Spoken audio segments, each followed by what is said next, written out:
नमस्कार. तुमच्याही घरात अशी सिच्युएशन आहे का? किंवा तुमच्या ओळखीत, की लग्न होऊन काहीच वर्ष झाली आहेत. सगळं व्यवस्थित चालू आहे, पण गुड न्यूज काही येत नाही? होय. हा विषय जरा ऐकायला नाजूक वाटेल, पण त्याबद्दल बोलणंही तितकंच गरजेचं आहे. कारण रेशिओ वाईज बघायला गेलं तर 10 पैकी 5 जोडपी हा प्रॉब्लेम फेस करतायत. आणि तिथून पुढे सुरुवात होते ती हॉस्पिटलची, फर्टिलिटी टेस्टची, ट्रीटमेंट्सची आणि यासोबतच ते जोडपं आणखी 2 गोष्टी फेस करतं ते म्हणजे सोशल प्रेशर आणि मेंटल स्ट्रेस. आता जर हॉस्पिटलची ट्रीटमेंट चालू असेल, तर त्यावर ध्यान देणं गरजेचंच आहे. पण त्यासोबत आणखी एक गोष्टीवर लक्ष केंद्रित करण्याची गरज आहे. ते म्हणजे तुमच्या घराचं ब्रह्मस्थान. आता घराचं ब्रह्मस्थान म्हणजे घराचा सेंटर भाग.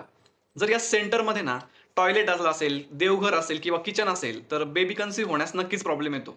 तुम्ही स्वतः याचं निरीक्षण करू शकता आणि हा प्रॉब्लेम सॉर्ट आउट करू शकता. आता यासाठी रेमेडी काय? यासाठी रेमेडी काहीच नाही. कारण आपल्याला ब्रह्मतत्व हे हलकं आणि मोकळं असायला हवंय. इथे खड्डा नको, पाणी नको. त्यामुळे जर टॉयलेट असेल, तर ते तुम्ही दुसऱ्या ठिकाणी शिफ्ट करा. देवघर असेल, तर ते ईशान्य दिशेत शिफ्ट करा आणि किचन असेल, तर ते आग्नेय दिशेत शिफ्ट करा. याच सोबत तुमच्या संपूर्ण वास्तूचं परीक्षण करून आपण हे सर्व प्लॅन करून तुम्हाला हा प्रॉब्लेम सॉर्ट आउट करू शकतो.